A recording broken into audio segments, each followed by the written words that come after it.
This lesson is on the intermediate value theorem, so we're going to continue with this theme of making an argument in math rather than just solving for x. We're going to do a little bit more of that before we move on. To start, I want to put this in a very real-world context, and then I'll present the sort of rigorous definition of this theorem. So imagine you're driving your car. Most of us are old enough to drive, right?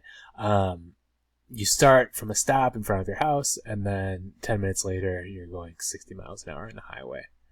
The question now is, were you ever, between these 2 points, were you ever driving 23 miles per hour? And obviously, right, the answer is, so if you're going like 0, here's your speedometer, to 60, at some point you pass 23, which would be somewhere in the middle way to 60. If we were to draw graph of your, we'll call it your velocity, like this, it might, you slow down sometimes when you're driving, you might even come to a complete stop, but eventually you're going to get up to 60 miles per hour on the highway, and your speed hopefully is going to level off, or you're going to continue to speed, and your graph will go faster and faster, but you'll definitely hit 23 miles per hour. In fact, and this is our second question, any speed from 0 to 60, you had to have been going that speed at some point, right?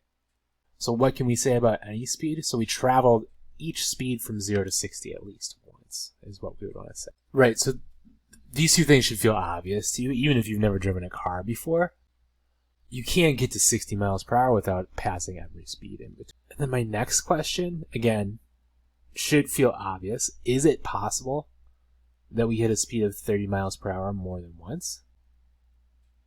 Think about the last time you rode in a car or in a bus or whatever. Like, yes, right? You speed up, you slow down. You could easily have hit 30 miles per hour more than once. Maybe you're driving 30 miles per hour down one street, you hit a red light, and you speed back. If this all seems obvious to you, you already understand the intermediate value theorem. We just need to put it in a more mathematical context. Before we do, let's just note that this is a continuous function. Okay? So we don't need like a limit definition here. We just know that it's a smooth curve, and there's no jumps in your velocity function. No matter what it is, there's no jumps or holes. It's impossible to go from 2 miles per hour to 10 miles per hour without hitting the speeds in between, right? We know it's just like a physical fact because we live in a continuous world. Okay? So that's the intermediate value theorem. So we're going to write it in words, and then we're going to introduce the mathematical notation. They mean the same thing, though. So the main idea here, if a continuous function starts at one value and ends at another, it must touch all the values in between. So you can think of our speedometer example. You can imagine, let's say, a friend takes the Chicago bus home every day after school. And you wanted to find them after school, you might go and wait at Eckerd because they have to pass Eckerd to get to the Chicago bus, right? That's another example. It's obvious, right? It's just a concrete fact. It's super intuitive. So we'll move on. Here's how this formulation looks mathematically. So the first part is super familiar to us because it's what we've been working on. So it says if f is continuous in any interval, a comma b, so just a piece of the function. And we're writing generally, so we're using variables instead of numbers.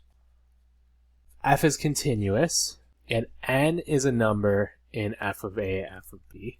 So think about this for a second. These are y values. So this is saying n is our number between two y values of the function. To take it back to our speed limit example, n is 23 miles per hour, f of a is 0, f of b is 60. Okay? So then there must exist, and you should say must, a number c in that interval a comma b such that f of c equals n. So that is the statement of the intermediate value theorem in very rigorous mathematical language. Okay? So it means the same thing as what we were talking about on the previous page. But I would say, you probably agree, that this seems a lot more challenging to interpret. So n was our 23 miles per hour. f of a would be 0, f of b would be 60 miles per hour. This number c, then, would be the time at which we were going 23 miles per hour. So c is an x value. These are both y values. Let's label that in our notes. So let's see how we apply this. So this first example is just a very similar example to like the statement of the theorem. So it says h is continuous on this interval, -2, 11. H of -2 is 0. H of 11 is -20. So that's our f of a, f of b.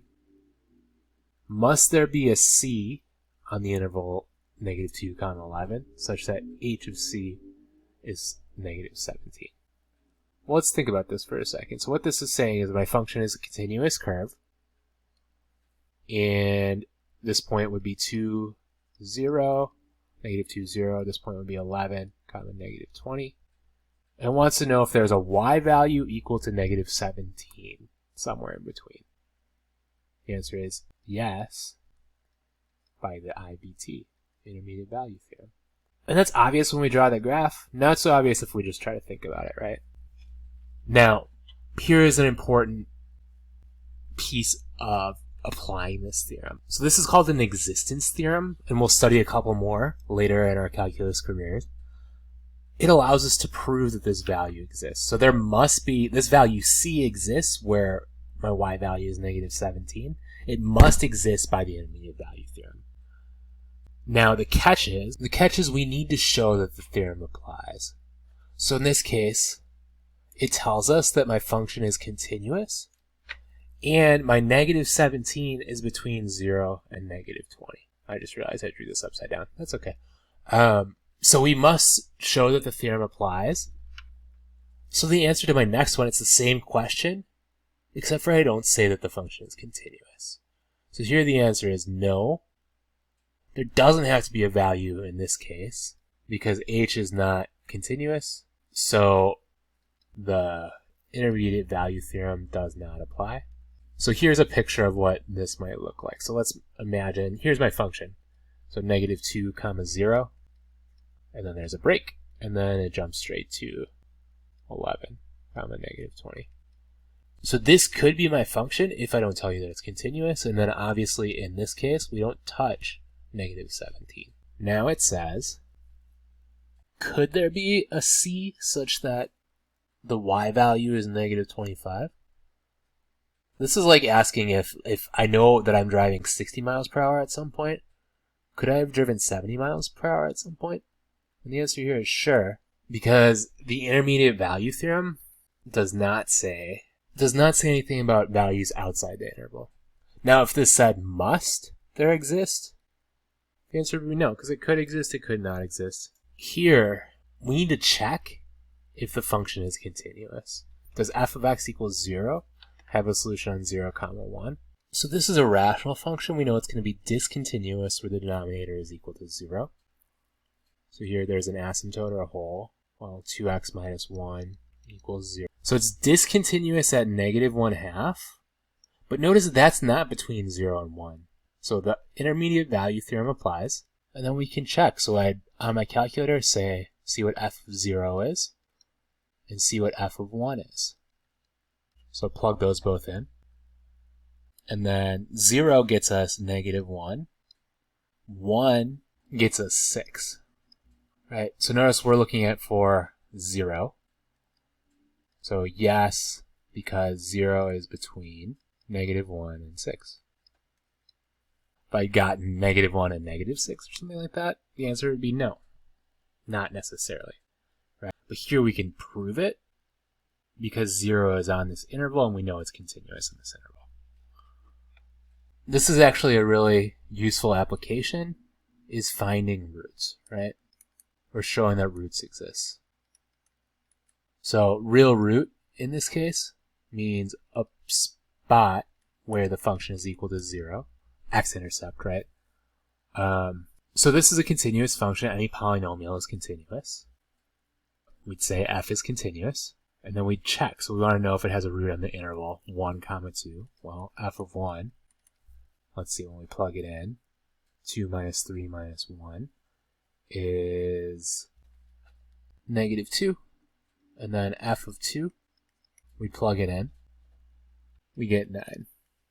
So notice 0 is between -2 and 9. So the answer is yes, there is a root by the intermediate value theorem. So again, this allows us to prove that certain values exist. The formulation looks more challenging than it is.